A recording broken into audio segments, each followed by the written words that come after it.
My name is Liz Ray. I wrote a book and I love to cook. This channel is all about combining those two things. Good food and a great story. We're gonna talk about the journey of novel writing and the story itself, its characters, while I make food that my very picky family loves. I don't have a really picky kid. I've got a really picky husband. It's the greatest tragedy of our marriage.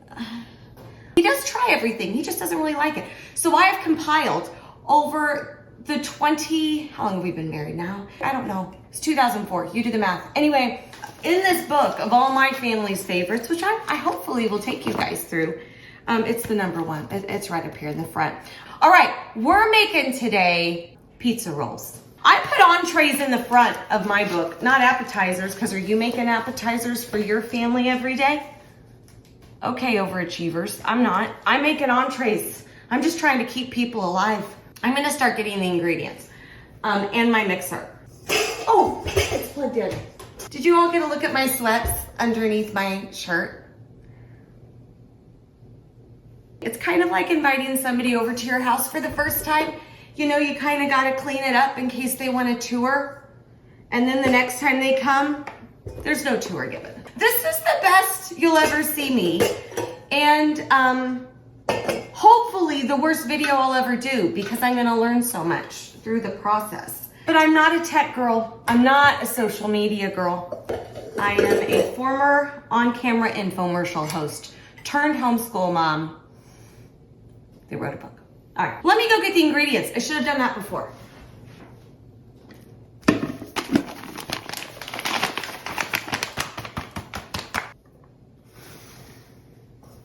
We have flour, sugar, salt, yeast. Don't be afraid. I have idiot-proof ways of cooking because I had to learn this with my brain too. So we're gonna do 2 1/4 cups of flour in our mixing bowl, all right? This thing's like 21 years old. You can tell it's like chipped. Her name's Rosie. Name yours. It makes you feel less alone. She's my sous chef. She just gets things together for me.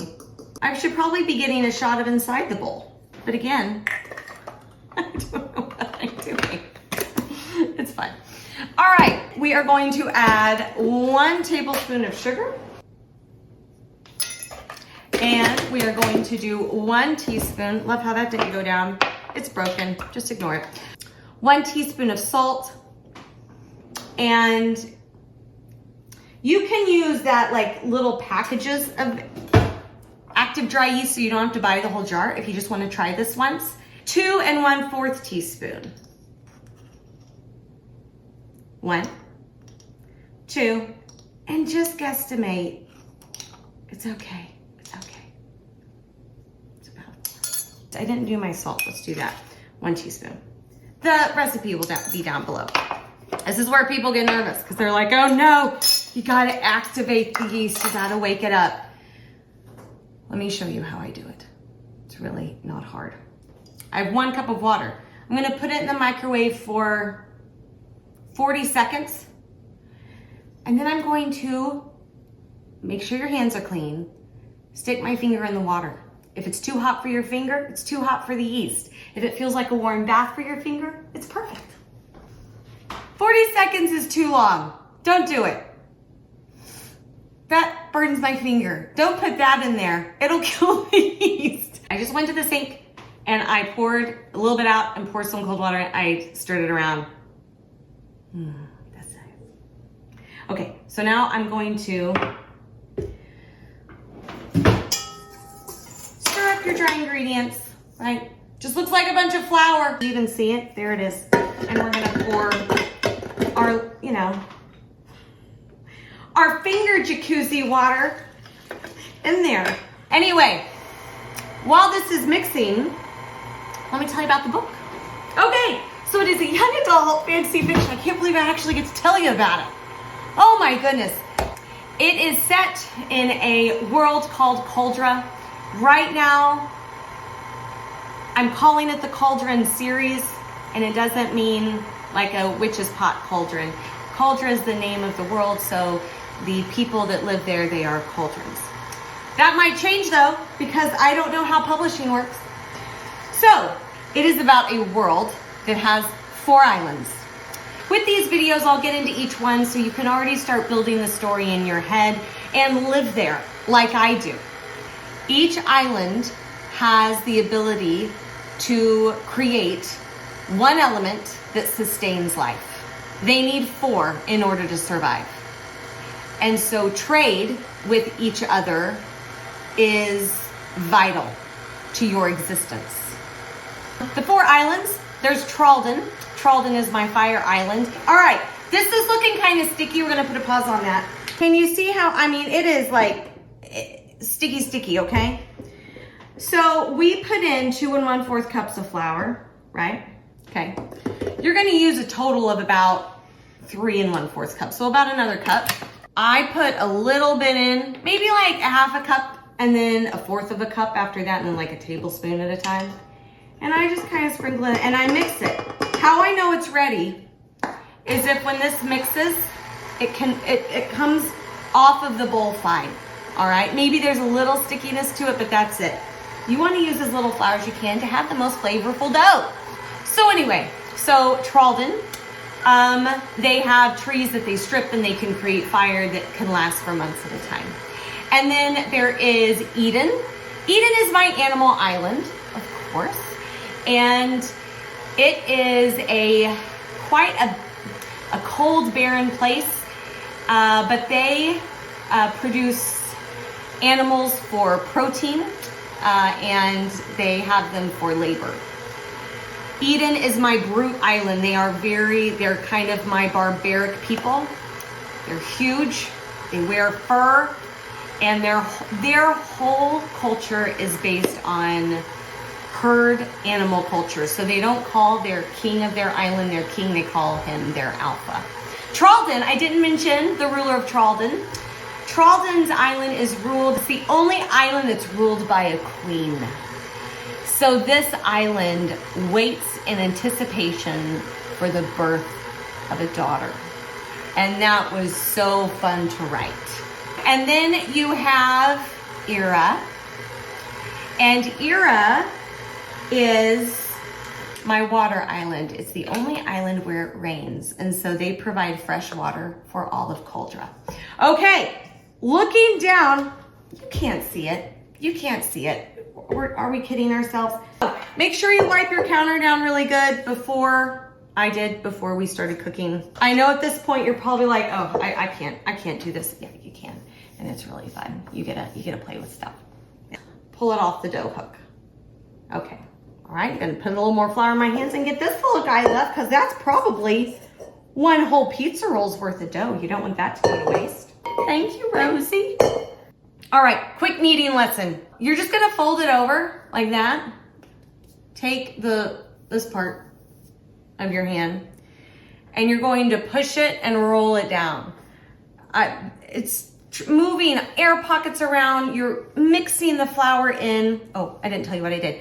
Then you do it a 1/4 turn. So you take this side, point it in that direction, up, north, whatever.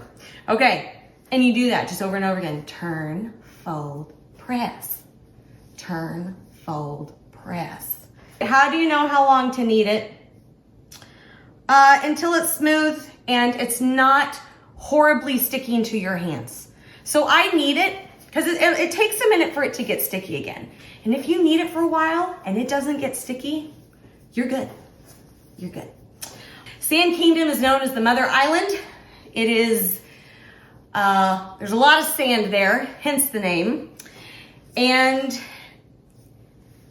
it provides borders for the island. So it's kind of the earth element, if you think of the things that we need in order to survive. But the way it works on Caldran is all of these islands, they're very independent. Yeah, sprinkle flour on there. A little bit, it starts to get sticky, and it did. Yeah, they have their own cultures, they have their own look, and they have their own moons. Did I say that? Moons, like the moon's up in the sky. And every 12 weeks, those moons appear in the sky at the same time, and it creates tsunami waves that crash into the islands, and it's called the Night of Moons. They're very used to it. It's very normal for them, obviously. But in order to keep their islands from completely being flooded and drowning from Night of Moons, Sand Kingdom comes in and they put in these enormous sand dunes that just spire all around the island. The heart of the story is that if anybody tries to create the element that your island makes, they no longer need you because they can make it themselves. And if they can make it themselves, you're dead because they will not trade their resource with you. And so protecting trade secrets is the most important thing. There is a law that is considered the main law of the world, and it's called the border law. And in order to keep trade secrets, okay, this is good. Okay, so it's smooth. It has a little bit of dimples still in it, but that's okay. It's okay. All right. So what you're gonna do is, because if you tried to roll it out now, it'd be really tough. Sprinkle a little bit of flour, cover that puppy up, and then get a towel, and I put a little bit of water on that. Let me do that really quick. But the reason I do that, it weights it down a little bit, but it also keeps moisture in there. And we're just gonna let this rest while we talk for a minute. The border law keeps trade secrets from ever being shared with other islands and production secrets. And what the border law states is that women remain inland their entire lives. So whatever island you're from, if you're a girl, you cannot go to your shore. And the whole point of that, of course, is to prevent any kind of relationships happening where somebody's cuddling up to somebody else and shares with them the recipe for how they create their essential element. And men can travel to another island to conduct trade on the shores, but they are not allowed to go inland into an island that isn't theirs. So the men and women of Caldra that are from different islands have never even seen each other since the beginning of time. The story's about a boy who gets into an island that isn't his, and he meets a girl. And there is so much more. Okay, we're gonna let this sit for about 20 minutes or so. I won't talk to you that whole time. Heavens, who wants to listen to that? But I'll be right back and we'll continue talking about the story, and we're gonna finish up these pizza rolls. Preheat your oven to 400. All right, 20 minutes, take it off. I don't check it. Whatever it is, and you just roll it out, okay? It's fine. So get a rolling pin, coat both sides with some flour. So we're gonna roll this out into a big rectangle. That's the goal.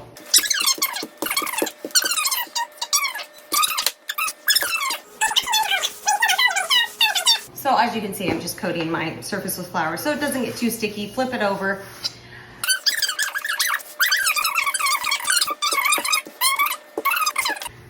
My main character's name is Brom Roy. And as we talk about these characters, everything like, where did I get it? Where's the inspiration for some of these? And honestly, it was never on purpose. I think whenever you write, you just, all of those experiences, you're not conscious of what they were from. They just are that. And then you either remember, oh, that girl that I just described, that looks just like that one girl that was in my 7th grade science class. Like stuff like that, where you realize it later. Or when you see somebody get on a bus or a shuttle at a theme park, which happened to me, and you're like, that's one of my characters. She's right there.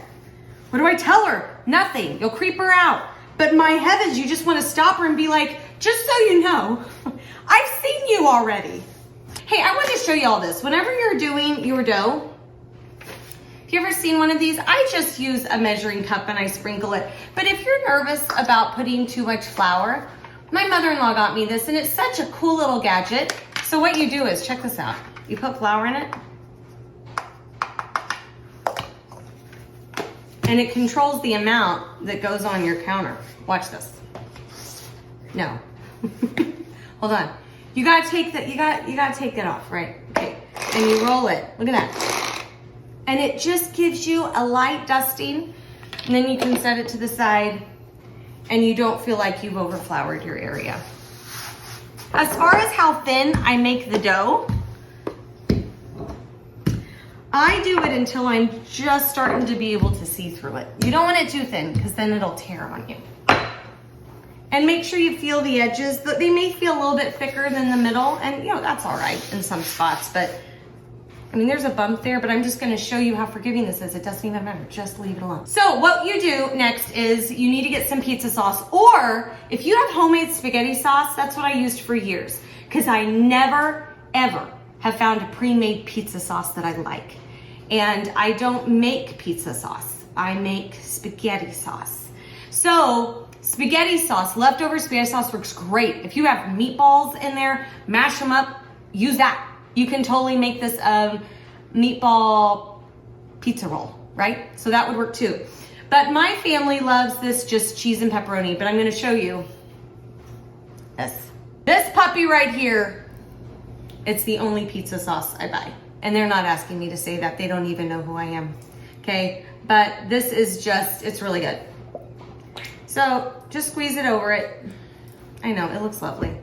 Make sure if you've got a big family, make sure that you buy a couple of those, because you use that, put them in little bowls, and your family will dip their pizza rolls in it when you're done.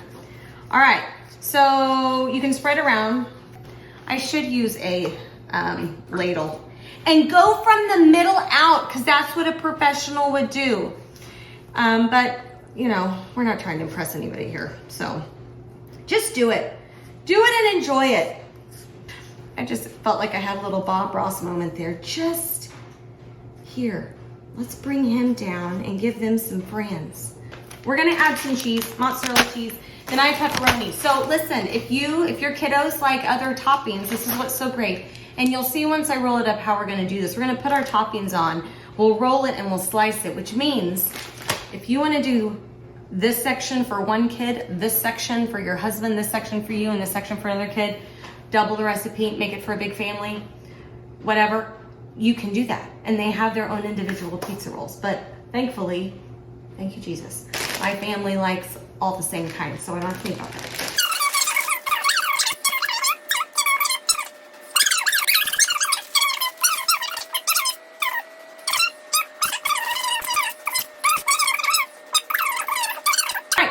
Our pizza rolls, we've got our pepperoni on there, and I am starting, the starting point is the weirdest. You just kind of start rolling it this way. So as you roll, you lift and tuck. Lift and tuck. And I kind of pull back a little bit, just so that, see, do you see how I'm pulling back? Not too much, but just enough so that we're not letting everything layer on top of itself. I know it's going down. I know. That's okay. That's okay. I did live shopping too. When you do infomercials, you oftentimes do live shopping as well. And with live shopping networks, I did one called Evine, and that's in Minneapolis. Such a beautiful city. Squirrel, Minneapolis. If you do live shopping, you can't do anything about something not working. It's live, you just have to roll with it. I was selling some red copper pans and the oven just wouldn't turn on. And people are waiting. And I need, not the oven, the stove. It was all right here, and I was turning the dials, nothing. And my every demo I had was stovetop. I was like, okay. Luckily, I can talk to a wall for 7 hours. I just started talking. Meanwhile, they always have a gal. They will set things up for you off camera so you can just grab them and bring them on, and then they take them off. And there's so much stuff going on behind the scenes. Well, this gal, you know, what do you do when an oven doesn't work? And she had to switch out the propane tanks that were underneath the set piece. So I'm talking, and all of a sudden I just see her on her hands and knees, and she's just crawling. And I'm talking, and I'm trying to act like this girl is not right here. And I'm trying to make room though underneath so that she can get in and switch out all the stuff. And then I just see her hand just reach up right here and she's turning knobs and all that to say, when it doesn't go exactly as planned, roll with it. Get the biggest cookie sheet you have. I don't like nonstick because it burns just about everything I make. Spray of olive oil. You don't have to do this, but I like the way it makes the bread look a little browner when it bakes. Sorry, had to go rinse this guy. Okay, so make a little bit of an egg wash.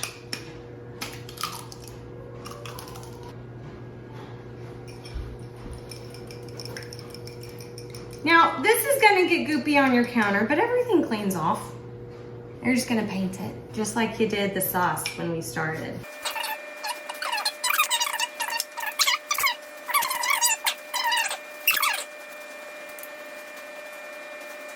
Now, I know that means there's an underside that isn't getting this on there, but frankly, I just don't care. All right, so I take a bread knife. That's what I have found works the best with this. So if you have a bread knife or just a serrated knife, that works really good. You wanna know what kind of knife I have here? I've got my fancy, I've got two of my favorite knives. But this is the Miracle Blade, which I think might have, I don't know if it was an infomercial product or not. It wasn't one of mine, it was way before my time. But I bought these before I got married. They were in a package at Bed Bath & Beyond, and they have stayed sharp for 20 years. And I think it cost me like $19.99, like the package of knives.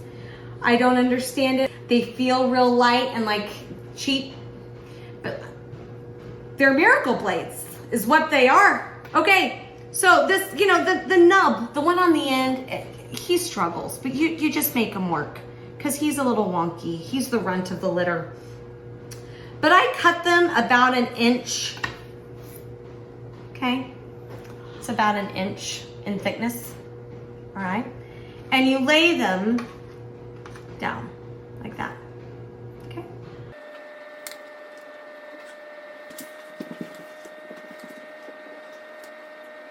In the oven they go for, I have 12 to 20 minutes on my recipe. I would set it for 12, check them, maybe turn the sheet. It shouldn't take longer than 20 minutes though.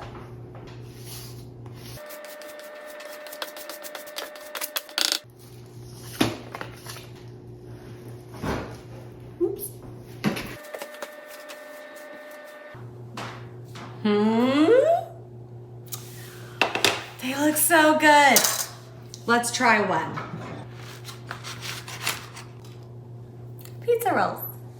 Fluffy, delicious. This is actually how I eat them. I don't just, I like break off little bites. Dip it in your sauce. They're just delightful. Thank you so much for joining me as we discuss good food and a great story. I'll see you next time.